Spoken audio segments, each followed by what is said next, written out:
আমি মোরলা মাছের টক, ছোটো ছোটো মোরলা মাছগুলো প্রথমে ভেজে নিচ্ছি। অনেক ছোটো ছোটো মাছগুলো তো ভেজে হয়ে যাচ্ছে। এবার মাছগুলো প্রথমে আমি সব মোরলা মাছগুলো কিছু আমার ভাজা হয়েছে। ভাজা হতে হতে অনেকগুলো শেষও হয়ে গেল, গরম গরম মুচমুচে ভাজা। ঠিক আছে, বাকিগুলো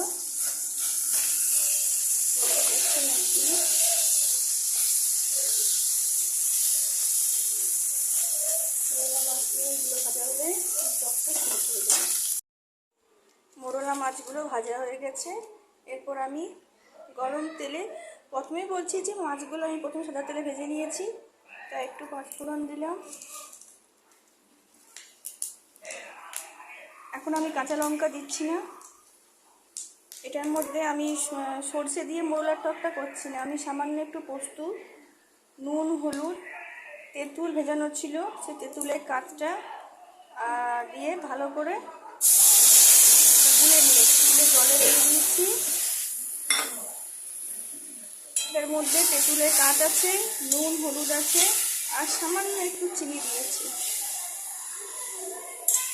আর যেহেতু মোরলা মাছের টক, তাই পাতলা পাতলা এই গরমে টকটা খেতে ভাতের সাথে বেশি ভালো লাগে, তাই আমি সামান্য আরেকটু জল অ্যাড করলাম।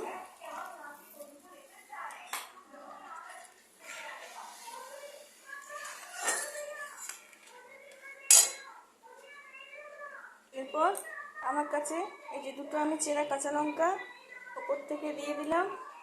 এরপর কিছুক্ষণ আমি এই টকটা ফুটতে দেব।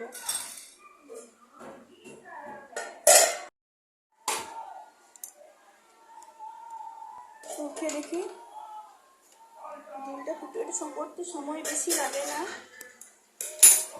ঝোলটা ফুটে উঠেছে। এরপর আমি এই নুনটা একটু দেখে নেব।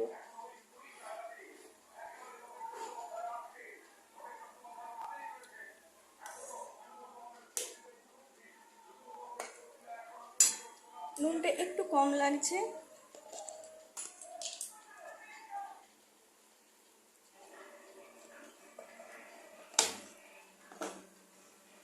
টকটার মধ্যে স্বাদটা বাড়ানোর জন্য আমি একটু কাগজি লেবুর রস দিয়ে দিলাম, যে নামানোর আগে দেবো আমি। ঠিক আছে, নামানোর আগে দিচ্ছি এই কাগজি লেবুর রসটা দিয়ে।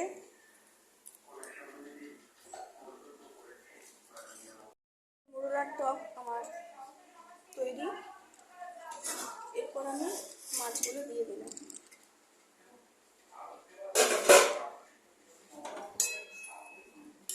এরপর আমি মাছ দিলাম।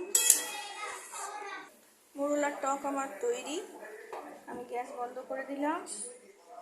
এরপর আমি যেহেতু পুরো টকটা সাদা তেলে করেছি, তাই সরষের তেল ছাড়া তো স্বাদ আসে না, তাই ওপর থেকে আমি একটু সরষের তেল ছড়িয়ে দিলাম।